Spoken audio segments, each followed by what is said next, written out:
North Carolina's tax system is regressive, which means, of course, that the lower class and middle class pay more in taxes than the rich do. So to give you specifics on this, the bottom 80% pay between 9 and 10% of their income in combined sales and income taxes in North Carolina, compared to just 6.5% for the top 1% of earners. So you can clearly see the middle class and the lower class pay a higher percentage in taxes than the rich, okay? Well, now the state legislature has decided on a new tax plan. So what they're going to do is reduce the number of tax brackets from 3 to 2. They're cutting the corporate tax rate from 6.9% to 6%. And then eventually they're going to cut it further to 5%. And then by 2017, if tax revenues grow to a strong enough level, they're going to cut the corporate tax further to 3%. So on top of that, they repeal the estate tax, which, by the way, eliminates a total of $2 billion of revenue for the North Carolina state government over a 5-year period. So all of these new tax cuts, some people might hear this and say, well, that's very populist of them, right?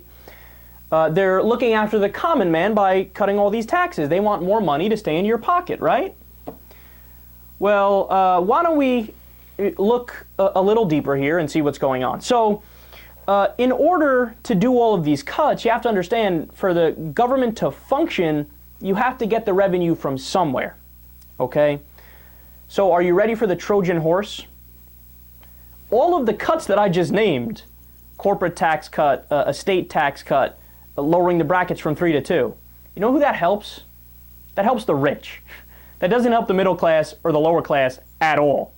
So what they're going to do is shift the burden even more than it already is. And remember, it's already regressive. They're going to shift it onto the poor and the middle class. So the sales tax is going to get raised along with this, which disproportionately affects middle and lower class earners.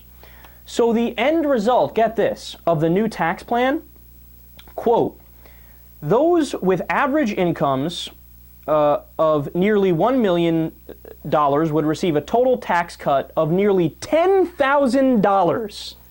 So if you make $1 million, you're going to have an extra $10,000 to spend.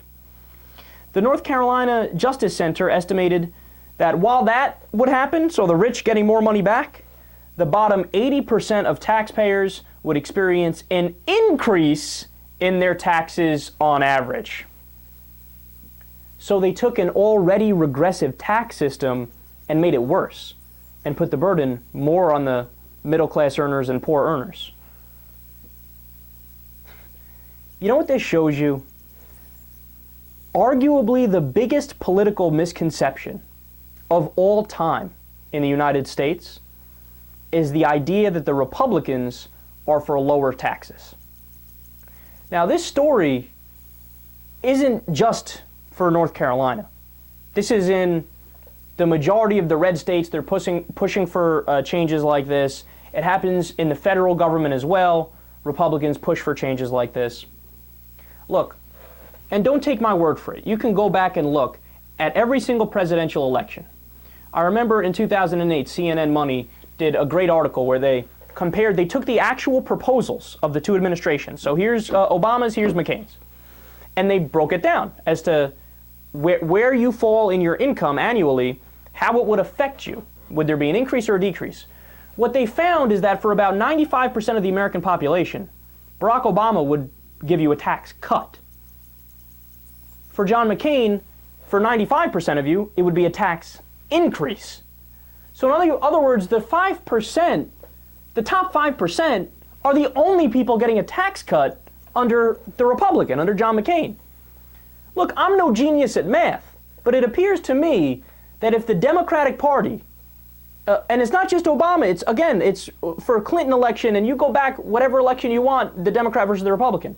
If the Democratic candidate is always in favor of cutting taxes for 95%, or in some cases 99% of the population, and only raising it on 1%, and the Republican is always in favor of raising taxes for the 95% and cutting it for the 5% or the 1%, who's actually the party of tax cuts? it would be the Democrats are the party of tax cuts. Look, the only thing that the Republicans do well is message. And they've hammered that home for so long that the American people go, yeah, if I want a tax cut, I vote for the Republicans. No, they're not talking about you when they say tax cuts. They're talking about the CEO of a hedge fund. They're talking about the owner of ExxonMobil. They're talking about the board of executives on McDonald's. I mean, they're definitely not talking about you. It is empirically and demonstrably true. They want to raise your taxes.